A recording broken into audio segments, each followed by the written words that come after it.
दोस्तों, अफ़गानिस्तान और पाकिस्तान इन दोनों के बीच में जो कॉन्फ्लिक्ट है, इस चीज़ को समझेंगे खासकर। इसी के साथ और कई बड़े मुद्दे हैं जिस पर मैं चाहूँगा कि इस वीडियो में खुलकर बात हो। लेकिन सबसे पहली बात यह है कि अभी जो अफ़गानिस्तान और पाकिस्तान के बीच में जो कॉन्फ्लिक्ट हुआ है, उन 3 क्रिकेटर जो कि मारे गए हैं, उनके बारे में किस तरह की रिपोर्ट्स और ख़बरें आ रही है, ख़ासकर इस चीज़ को भी हम समझेंगे। लेकिन सबसे पहले ट्रंप की तरफ से जो बातें कही गई हैं, उसको द टाइम्स ऑफ इंडिया की रिपोर्ट बताती है। Pakistan Afghanistan clashes, Trump blames Islamabad, calls to conflicts easy to solve. देखिए, कॉन्फ्लिक्ट को सॉल्व करने के लिए इस चीज़ को ज़िम्मेदार ठहराया है ट्रंप की तरफ से पाकिस्तान के इस्लामाबाद को। अब इस्लामाबाद को ज़िम्मेदार क्यों ठहराया है, उसके पीछे कई सारे रीज़न हैं। हालांकि मैं अक्सर ट्रंप की निंदा करता हूं और मैं अक्सर कहता हूं कि ट्रंप के लिए गया फ़ैसला कहीं ना कहीं किसी न किसी तरह वो एटीट्यूड की तरफ वो दर्शाता है, ट्रंप का जो फ़ैसला होता है। लेकिन इस बार जो ट्रंप ने बातें की हैं, वो कहीं ना कहीं सोचने पर मजबूर कर दिया है।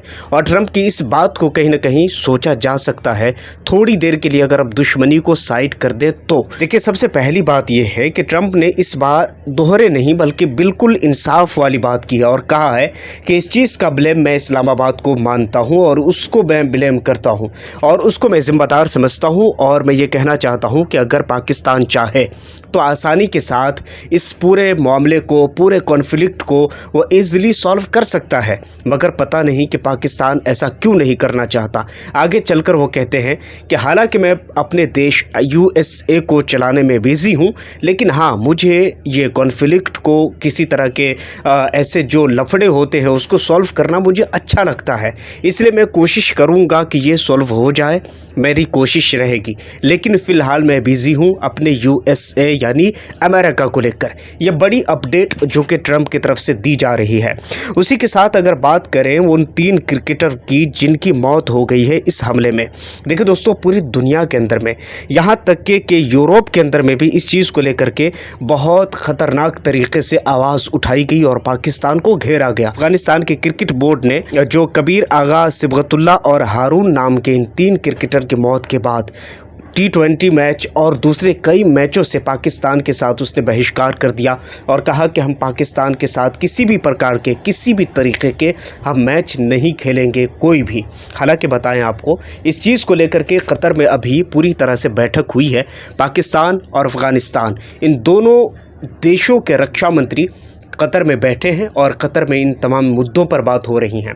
हालांकि पाकिस्तान की तरफ से रिसेंटली अभी ये दावा किया गया है कि पाकिस्तान ने अफ़गानिस्तान पर हमला किया और वो भी ख़ास कर ये चीज़ भी एक्सेप्ट किया है पाकिस्तान ने कि वो ऐसे पॉपुलेटेड एरिया पर अटैक किया है जहां पर लोग रहते थे, लोग बसते थे, वहां पर उसने हमला किया है और उन हमलों की जद में दर्जनों लोग अभी तक के मारे जा चुके हैं। मैं समझता हूं कि ये दोनों मुस्लिम देशों में बड़ा नाम आता है अफ़गानिस्तान और पाकिस्तान का, मगर सच ये है दोस्तों कि दोनों की हालत जिस तरह होनी चाहिए उस तरह है नहीं। हालांकि मुझे लगता है कि इन कॉन्फ्लिक्ट से ज़्यादा पाकिस्तान और अफ़गानिस्तान इन दोनों देशों को अपने मुआशी, अपने जो फिनेंशियल उनके जो हालात है उस पर ज़्यादा ध्यान देने की ज़रूरत है। एज ए इंडियंस हमने एक बात कही थोड़ी सी, जो कि आपको शायद कैसा लगे मुझे नीचे कमेंट सेक्शन में ज़रूर बताइएगा। लेकिन दोस्तों, इन तमाम चीज़ों के बीच में याद रहे कि इन तमाम चीज़ों के बीच में भारत को भी कहीं ना कहीं घेरे में लिया जा रहा है और कई मुद्दे हैं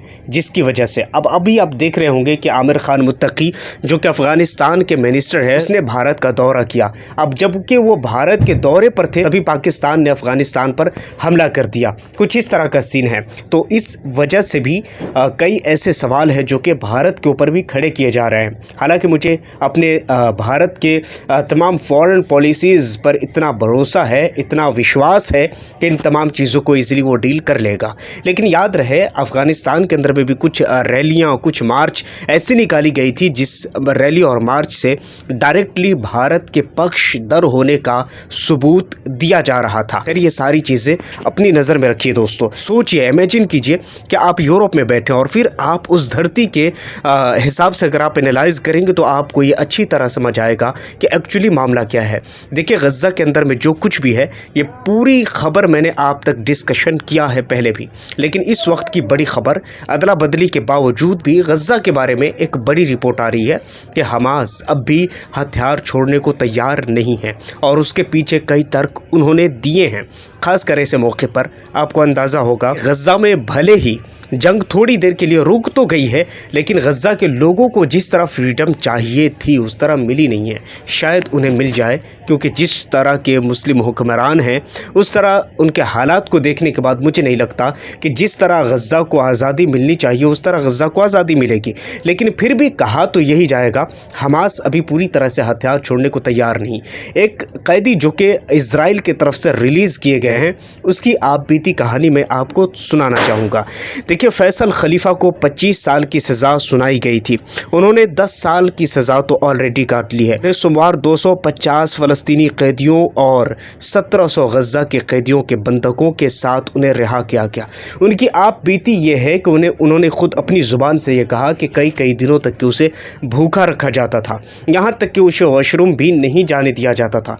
कई ऐसे बड़े खुलासे किए हैं इसराइल के उन लोगों के बारे में जो कि पूरी दुनिया नहीं जानती है। और जैसा कि आपको पता है कि मीडिया भी कंट्रोल कौन करता है ये शायद बताने की ज़रूरत नहीं है।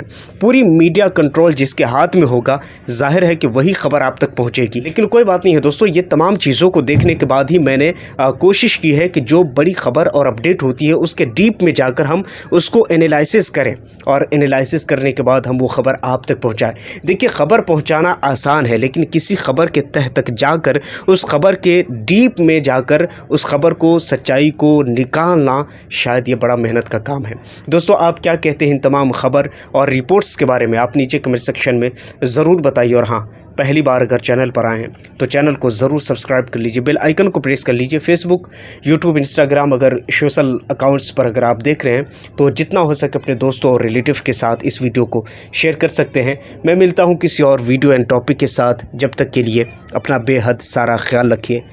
Thank you for watching.